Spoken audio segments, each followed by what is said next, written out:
Hello, I'm Natalie Zett, and welcome to Flower in the River.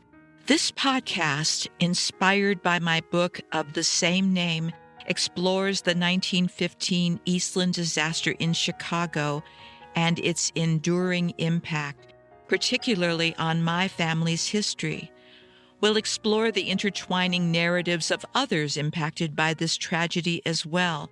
And we'll dive into writing and genealogy and uncover the surprising supernatural elements that surface in family history research. Come along with me on this journey of discovery. Why, hello, this is Natalie, and welcome to episode 86 of Flower in the River podcast. And I want to extend a special welcome to brand new listeners across the United States and in some new countries, the Philippines, Spain, Austria, Czech Republic. You'll find that this is a good episode for you to be joining in, by the way. And I know my family in Slovakia is often listening, Italy, and Brazil. So I want to thank you all for joining me on this journey. And because there are so many new listeners occasionally, actually a lot of the time, I do repeat a lot of things, and I do want to provide context for everybody. So for longtime listeners, please just bear with it. You know I talk pretty fast anyway, but I want the newer people to understand what is going on here and to understand the context of the time of 1915. And as always and forever, as much as possible, I want these people who experienced the Eastland disaster in whatever capacity, I want them to speak for themselves, even though they've been departed for many, many years now.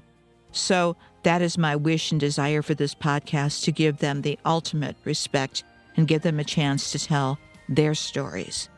And for once, I have a title for the podcast as I'm recording it. I usually give them the titles after I'm done. For whatever reason, the title doesn't always become apparent. But this one, how do you like this one? Bohemian Rhapsody. Forgotten by the river, remembered at the cemetery. It will make sense, I promise. Throughout the last year of the podcast, as I've been focusing on families outside of my own, I have shared stories of so many Eastland victims who found their final resting place at the Bohemian National Cemetery in Chicago.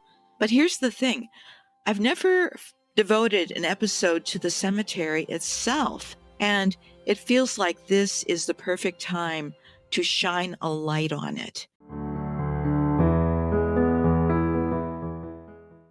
So the Bohemian National Cemetery in Chicago is more than just a resting place. It really is a rich tapestry of history and stories, each marked by unique and remarkable monuments and memorials. But first things first, what exactly is a bohemian? Now, if you're not from Chicago, you might be picturing a cemetery filled with artists, free spirits, and maybe poets sipping absinthe under the trees. It sounds really cool, right? But we're talking about Bohemian with a capital B, and while I hate to disappoint, this isn't exactly a graveyard for the avant-garde, although there are a lot of free-thinking spirits there, and we'll talk about that as well. So we will dig into what it really means and why this cemetery is so special. But first, as always, I have to give you some context. Bohemia was a place at one point. It was a historical region in Central Europe, located in what is now the western part of the Czech Republic, with Prague as its capital. It was bordered by Germany, Poland, Austria, and Moravia, and its history is as layered and complex as its location. So, starting in the 12th century, Bohemia rose as a powerful kingdom within the Holy Roman Empire. You've probably heard of that. With influential rulers and Prague as its cultural and political center, the kingdom also included Moravia, Silesia, and Lusatia, at times all known together as the lands of the Bohemian crown. It's very complicated, but we're going to keep on moving through the timeline. We're going to move to the Habsburg rule. The Habsburg dynasty took control in 1526, and while Bohemia kept its title as a kingdom, its autonomy eroded as Austrian influence grew. By 1804, Bohemia was fully absorbed into Austria-Hungary. The Slovak region, which is where my family comes from, they were part of the Kingdom of Hungary, and they were still within that empire, but the cultural and political ties between Czech and Slovak people in many ways grew stronger during this period. So the end of Bohemia as a political entity happened in 1918 with the collapse of Austria-Hungary after World War I. Bohemia's kingdom status ended, and it became part of this new nation called Czechoslovakia, uniting Bohemia, Moravia, Silesia, and Slovakia. The union marked the beginning of a shared Czech and Slovak identity and a new independent state. And folks, this is very, very high level. There's all kinds of nuances, but I'm not getting into them here. I just want to walk you through a little bit of this. So was Bohemia a region or a country? Over time, to confuse you further, Bohemia has been both. It was initially an independent kingdom within the Holy Roman Empire, as we said, then a region within Austria-Hungary, and now is a part of the Czech Republic. The term Bohemian has held on because of the cultural identity people from this region carried with them, especially as they immigrated. And of course, it was associated also with free thinking, free living, artistic types as well. And that's a whole other path that's really interesting, but we don't have time to explore that here. But just to let you know, I do recognize that. Also, there's a BBC podcast called How to Invent a Country.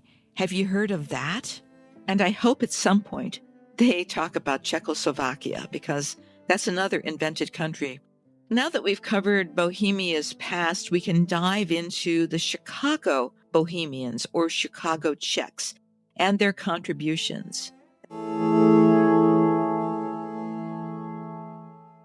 Early immigration and settlement. From approximately the 1850s to the 1870s, Czech immigration to Chicago kicked off, and it hit a peak in the 1870s.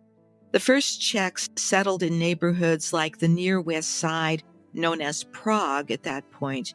As they found economic success, they moved to areas like Pilsen and South Lawndale, which was also called Czech California.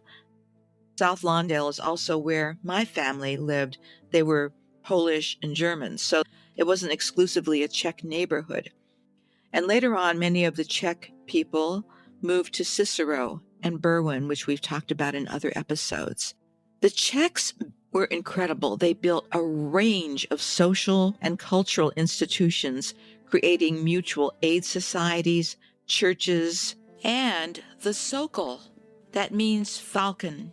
The Sokol is a Czech and Slovak organization, and they too have quite the history. I've been a Sokol all my life. My father was a Sokol, and it's just one of those things that we just become part of. As with everything else, the Sokol also has a very complicated history, but it started off and still is a gymnastics organization.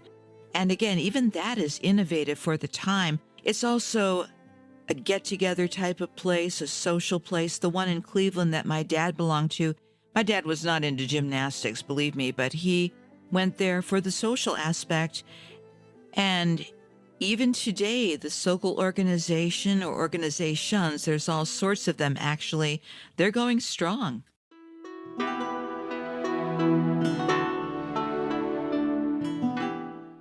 Back to Czech immigration to Chicago. Divisions, though, amongst the Czech immigrants were based on beliefs, with separate institutions for Catholics, for freethinkers, and socialists.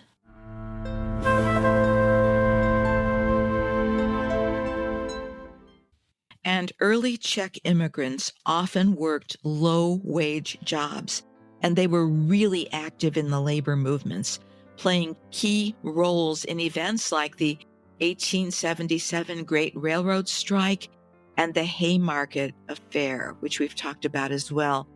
Politically, they initially supported the Republican Party's anti-slavery stance, and obviously that was a while ago. But they shifted toward the Democrats in the 1880s. Their influence culminated with the election of Czech-born Anton Čermák, or Cermak, as Chicago's mayor in 1831. And I think this position was further galvanized when Cermak was assassinated a couple of years later. And the two world wars intensified Chicago's Czech community's support for Czechoslovak independence. After World War II, the community remained a stronghold for Czech political activism, particularly through the Cold War, with organizations advocating for freedom and independence for Czechoslovakia. So this is a very high-level snapshot, but it covers somewhat how the Chicago Bohemians established roots and formed very influential community institutions, fought for labor rights, and became a political force, a real political force in Chicago. But they always kept, like so many other groups, a connection to their homeland.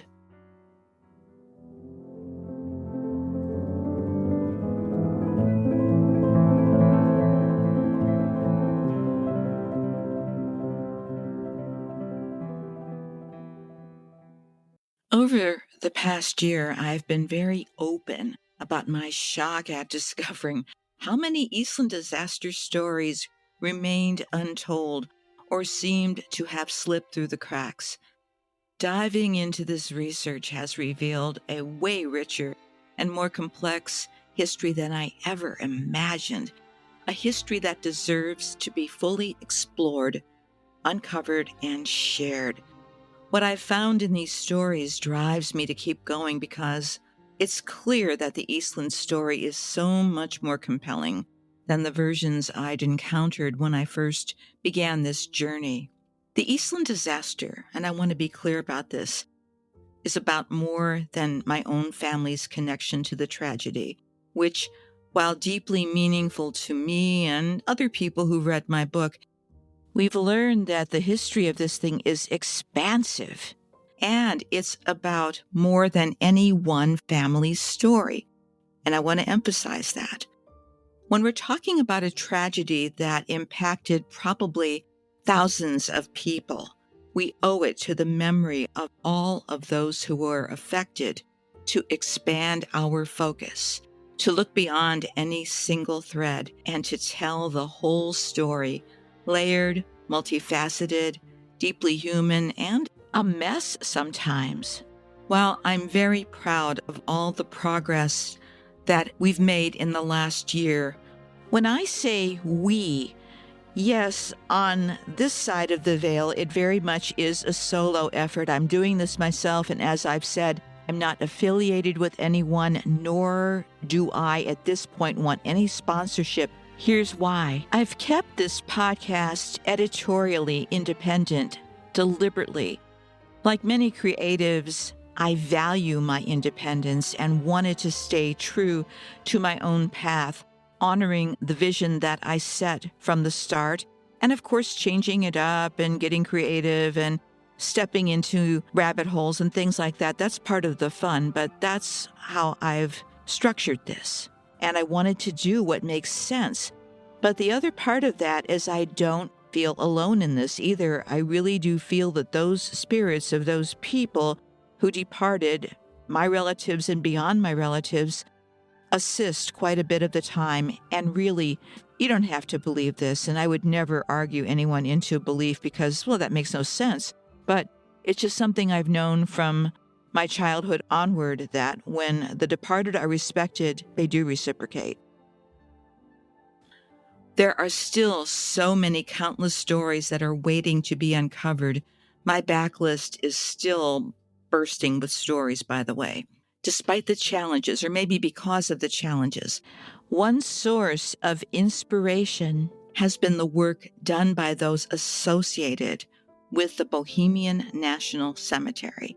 They've been consistently and quietly preserving the history of the Eastland disaster and other significant events, doing the real work of keeping memories alive in beautiful, creative, and meaningful ways. Here's a brief history of the Bohemian National Cemetery, and I'll follow that up with some excerpts from a book. The Bohemian National Cemetery was established in 1877 by a group of Czech immigrants who identified as freethinkers. Have you heard that term before? No worries, we'll talk about that as well. And the cemetery was not simply a place to bury their dead. It was a reflection of their values of inclusivity and independence. These were people who had broken away from the strict, stifling religious rules that they grew up with in Bohemia, and they wanted a resting place that represented their freedom in this new country. Walking through the Bohemian National Cemetery feels like stepping into a living, breathing history book. Yes, there are religious symbols, but you'll also find monuments celebrating human achievement, tributes to Czech American veterans, community leaders, and even some delightfully quirky elements. One standout feature is a columbarium known as Beyond the Vines, which gives Chicago Cubs fans the next best thing to a final resting place under Wrigley Field's center field bleachers. No kidding. Covered in ivy with a scoreboard set to 1:20 p.m., it mimics Wrigley Field in a way that feels both quirky and deeply rooted in local culture. For Cubs fans, I'm guessing it's practically heaven on earth. What do you say?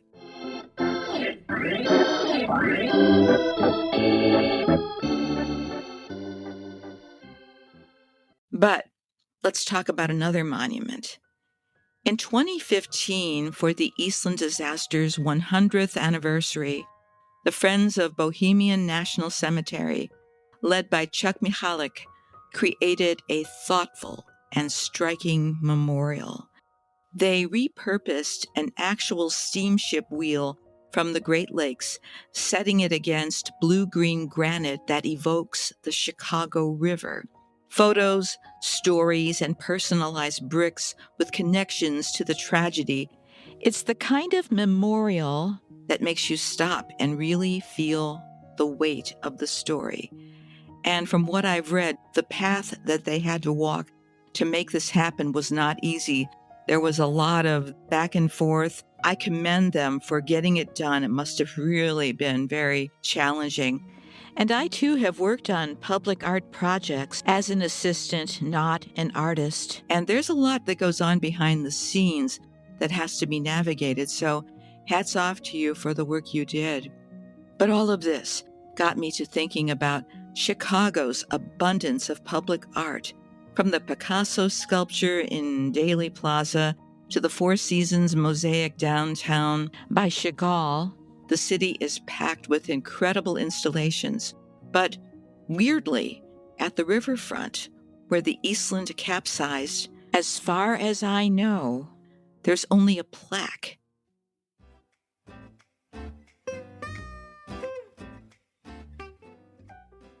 So a friend visiting Chicago last summer did her very own self-guided Eastland Disasters site tour. And while she was there, she sent me this text. I'm at the site, and all I'm seeing is this plaque. I thought there would be something more. If there is, I'm not seeing it.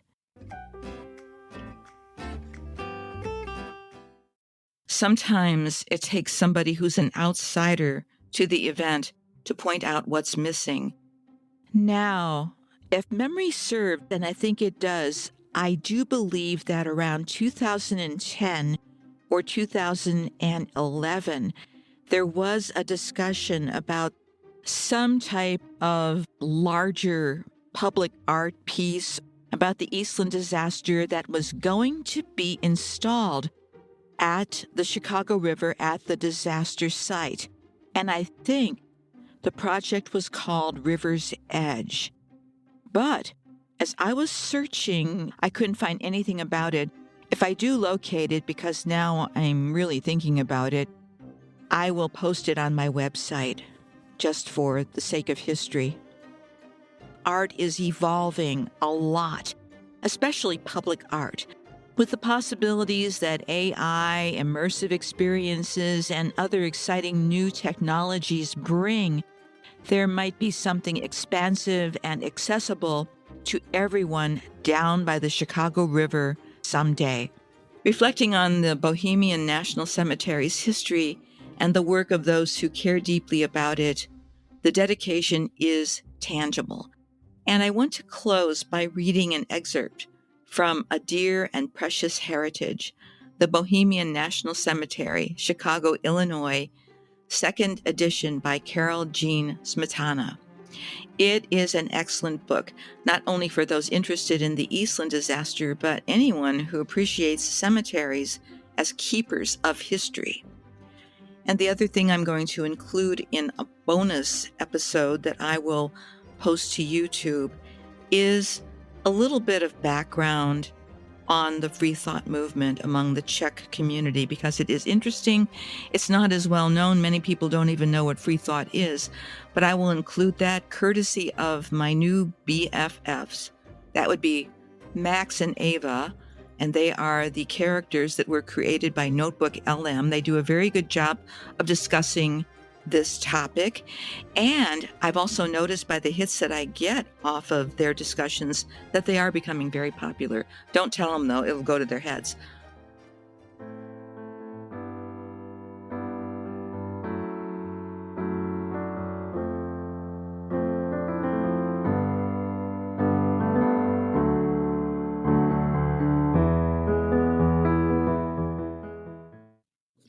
Here are some sections from the book, A Dear and Precious Heritage.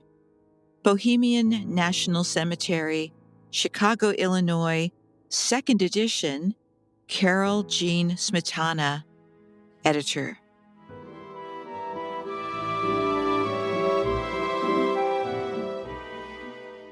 Bohemian or Czech? There is often confusion about the English adjectives Bohemian and Czech. The Czech language uses one word, Český.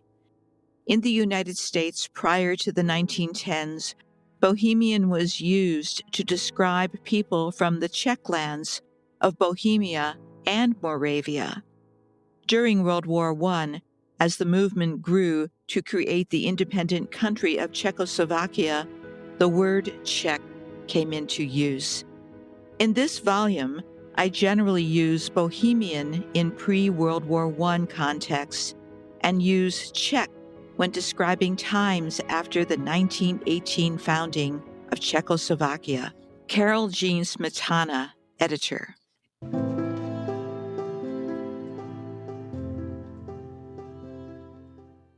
Bohemian National Cemetery, the early years. Bohemian National Cemetery grew out of a mounting friction between the Catholic Church hierarchy in Chicago and members of the Chicago Bohemian community. The immediate provocation for the establishment of the cemetery occurred when the priest at St. Wenceslas Church refused to allow the burial of a Bohemian Catholic woman in the Catholic cemetery, purportedly because she had not made confession before she died. But this was just the latest grievance in what many Bohemians saw as a series of injustices by the Catholic Church in Chicago. The first Bohemians settled in Chicago in the early 1850s. Once in the United States, Bohemians began to turn away from the Catholic Church, and by the 1870s, a majority were describing themselves as Protestants or freethinkers, also known as rationalists. Some of this was simply a response to centuries of enforced Catholicism by the Austrian Empire, which ruled the Bohemian lands since the defeat of the Protestant estates at the Battle of White Mountain near Prague in 1620. Thus, rejecting Catholicism was an overt way for Bohemians to assert their independence in the New World and exercise their newfound freedoms, including freedom of religion. By 1880, the majority of the 40,000 Bohemians in Chicago, perhaps as many as 24,000, identified themselves as freethinkers, while only a quarter, about 10,000, belonged to the Catholic Church.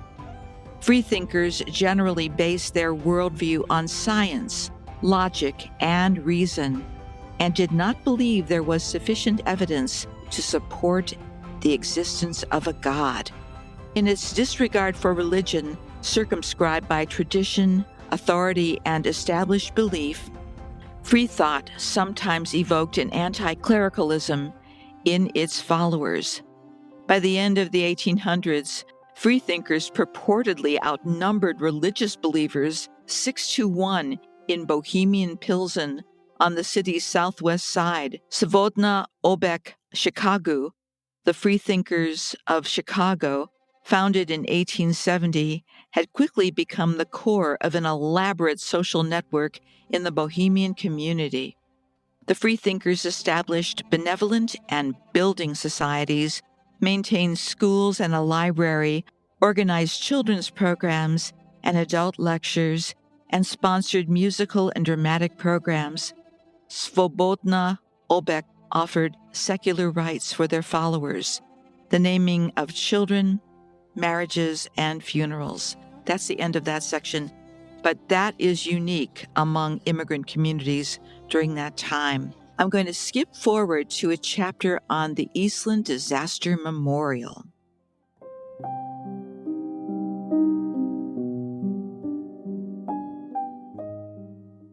The Eastland Disaster Memorial was dedicated in July 2015, 100 years after the steamship Eastland turned over in the Chicago River, drowning more than 800 passengers. The memorial was created to remember the victims, honor the rescuers, and educate the public about the tragedy. Friends of BNC, that's Bohemian National Cemetery, Friends of Bohemian National Cemetery member Chuck Mihalik organized and chaired the committee that designed the memorial and raised funds for its realization. A salvaged Great Lakes steamship wheel is angled into a large piece of blue-green granite representing the Chicago River. That's a caption beneath the photo.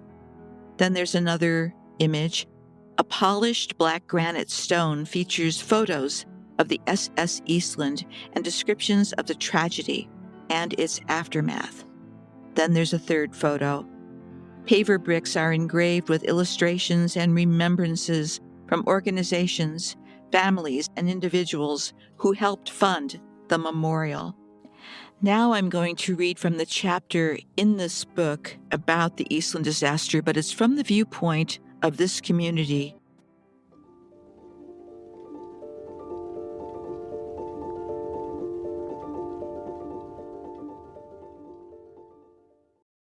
The Eastland disaster. On July 24, 1915, the Eastland excursion ship capsized in the Chicago River. The Eastland disaster remains Chicago's largest loss of life in a single event. The Eastland was one of several ships chartered by Western Electric to transport several thousand employees and their families and friends across Lake Michigan to the 5th annual employee picnic at Michigan City, Indiana. At the time, Western Electric had over 10,000 employees at its sprawling 200-acre Hawthorne Works at the southwest corner of Cicero Avenue and Cermak Road. Czechs and Slovaks, mostly from Chicago's west side neighborhoods and western suburbs, comprised a substantial percentage of the workforce. At the Clark Street Wharf at the Chicago River, about 2,500 picnic goers boarded the Eastland for the trip across the lake. Preparations for departure were underway when the ship, which had been listing from side to side, quickly but gently rolled over onto her port side and came to rest on the river bottom with the water's surface about at the center line of the ship. It has been suggested that a combination of factors contributed to the accident, including original design flaws of the ship, complicated by subsequent unsafe structural alterations and errors by the crew, resulting in poor ballast control. Local churches, funeral parlors, undertakers, and cemeteries were overwhelmed with the demands to provide services for the grieving families and friends of those who lost their lives. Bohemian National Cemetery recorded 143 burials of Eastland victims, the highest number of burials in any Chicago area cemetery. The cemetery's newly opened Section 16 was practically sold out to families purchasing grave sites for their loved ones who lost their lives that sad summer day. At that time, graves were dug by hand, and it took 2 men 4 hours to dig a single grave. An additional 50 men were hired to work 12-hour days in order to prepare graves for the victims. Chief Bailiff Anton J. Cermak, who would later be the only Bohemian-born mayor of Chicago, provided a fleet of automobiles to transport mourners and floral pieces to the cemetery. And after that, there are a number of photographs with captions beneath them. And I've previously covered many of the people who are buried at Bohemian National, so we'll continue to document them, as well as add some of the newer stories to my website. So the book, A Dear and Precious Heritage, what a lovely title, by the way, is indeed something that's an incredible resource. And it sounds as if the Friends of the Bohemian National Cemetery are indeed friends, and they do a great job of preserving this history. Thank you.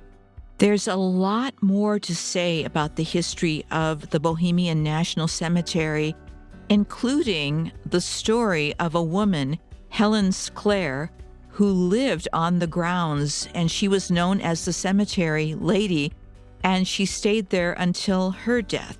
But I'll save that for another episode because Helen really does deserve her own episode, or at least half of an episode. She's that interesting.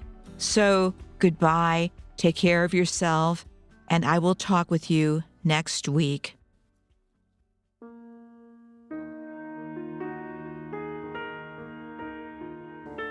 Hey, that's it for this episode, and thanks for coming along for the ride. Please subscribe or follow so you can keep up with all the episodes. And for more information, please go to my website. That's www.flowerintheriver.com. I hope you'll consider buying my book, available as audiobook, ebook, paperback, and hardcover, because I still owe people money. And that's my running joke. But the one thing I'm serious about is that this podcast and my book are dedicated to the memory of all who experienced the Eastland disaster of 1915. Goodbye for now.